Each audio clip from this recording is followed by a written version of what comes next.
ini kita akan belajar mengenai teks prosedur. Bagaimana pengertiannya, bagaimana jenis-jenis teks prosedur, bagaimana struktur teks prosedur, dan bagaimana kaidah kebahasaan teks prosedur beserta contoh-contoh dari teks prosedur itu sendiri. Kita mulai dari pengertian teks prosedur. Teks prosedur itu sendiri adalah teks yang berisi tujuan dan langkah-langkah dalam mengerjakan atau membuat sesuatu ya. Nah, adapun contoh dari teks prosedur itu sendiri biasa kalian temukan di balik bungkus mie instan. Nah, di balik bungkus mie instan itu sudah tertera langkah-langkah atau petunjuk bagaimana cara memasak mie instan itu sendiri. Ada 3 jenis teks prosedur. Yang pertama, teks prosedur sederhana. Yang kedua, teks prosedur kompleks. Dan yang ketiga adalah teks prosedur protokol. Nah, untuk jenis teks prosedur yang pertama adalah teks prosedur yang langkah-langkahnya itu sederhana ya. Dan langkah-langkahnya itu sangat mudah sekali untuk diikuti. Dan biasanya langkah-langkah yang sederhana ini kalian temukan seperti yang saya contohkan tadi ya di bungkus mie instan ya. Berarti contoh teks prosedur sederhana itu salah satunya adalah cara memasak mie instan. Kemudian untuk jenis teks prosedur yang kedua yaitu teks prosedur kompleks. Nah, untuk teks prosedur kompleks ini adalah teks prosedur yang langkah-langkahnya lumayan rumit ya karena melibatkan orang banyak ya atau melibatkan banyak pihak.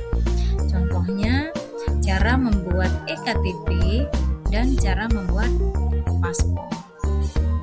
Sedangkan untuk teks prosedur yang ketiga ya, jenis teks prosedur yang ketiga adalah teks prosedur protokol. Nah, kenapa dikatakan teks prosedur protokol? Karena di dalam langkah-langkah dari teks prosedur protokol itu sendiri adalah langkah-langkahnya juga sederhana, tapi bedanya langkah-langkahnya ini bisa dibolak-balik ya.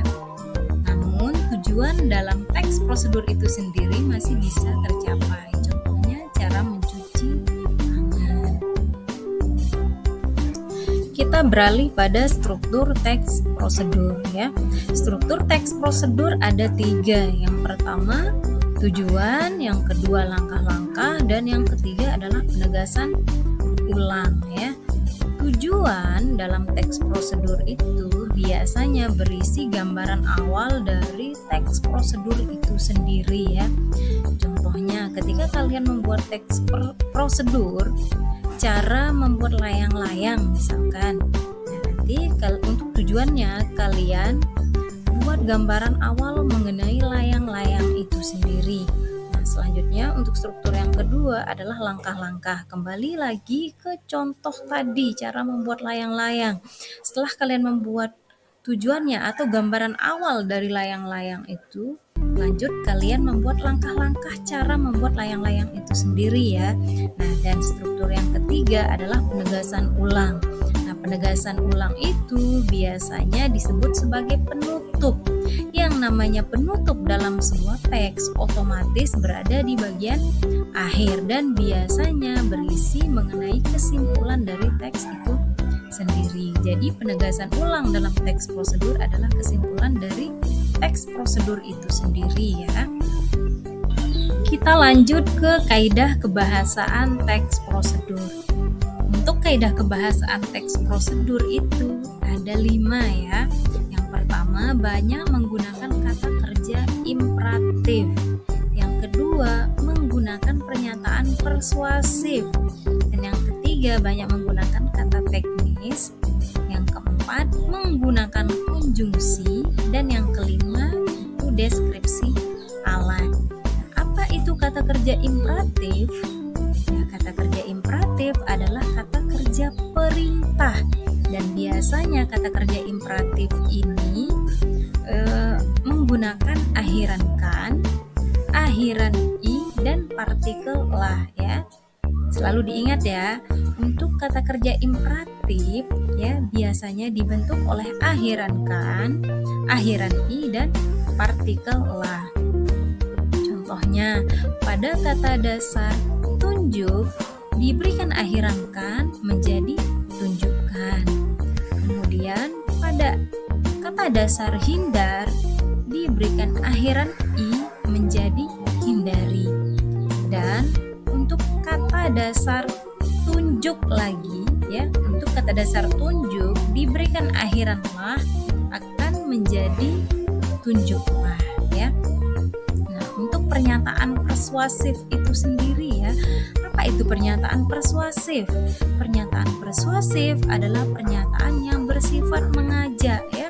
Untuk pernyataan persuasif dalam teks prosedur artinya pernyataan yang bersifat mengajak pembaca untuk melakukan langkah-langkah yang ada dalam teks prosedur itu sendiri. Selanjutnya, kata teknis. Apa sih kata teknis? Nah, kata teknis adalah kata yang berkaitan dengan topik yang sedang dibahas dalam sebuah teks. Dalam teks prosedur, otomatis kata teknisnya adalah kata yang berkaitan dengan topik yang sedang dibahas dalam teks prosedur ya. Contohnya pada teks prosedur, cara menghidupkan komputer ya. Nah, kata teknisnya apa? Ya, kata teknisnya adalah mouse, CPU, keyboard ya, seperti itu ya. Itu adalah kata teknis dari teks prosedur cara menghidupkan komputer. Nah, selanjutnya kaidah kebahasaan yang keempat ada konjungsi. Nah, di dalam teks prosedur itu sendiri konjungsi yang digunakan, yang biasa digunakan adalah konjungsi penjumlahan yang bermakna penambahan. Contohnya konjungsi selanjutnya, konjungsi lalu, dan konjungsi setelah itu. Nah, ketiga konjungsi ini adalah konjungsi yang paling sering digunakan dalam teks prosedur. Dan kaidah kebahasaan yang terakhir adalah deskripsi alat. Nah, deskripsi alat ini opsional ya, bisa ada dan bisa juga tidak. Kenapa?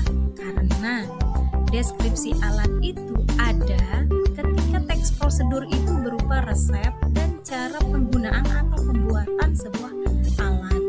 Kalau teks prosedurnya bukan resep atau cara pembuatan atau penggunaan alat, maka deskripsi alat itu tidak ada ya. Yuk kita lihat contoh teks prosedur. Nah, ini adalah contoh teks prosedur ya. Nah, untuk gambar pertama itu gambar pelecing kangkung. Nah, ini adalah makanan khas Lombok ya. Nah, pelecing kangkung ini adalah contoh dari teks prosedur sederhana karena langkah-langkahnya sangat mudah untuk diikuti. Kemudian pada gambar yang kedua itu adalah contoh teks prosedur kompleks ya, cara membuat EKTP. Dan gambar yang ketiga adalah contoh teks prosedur protokol ya, cara mencuci tangan.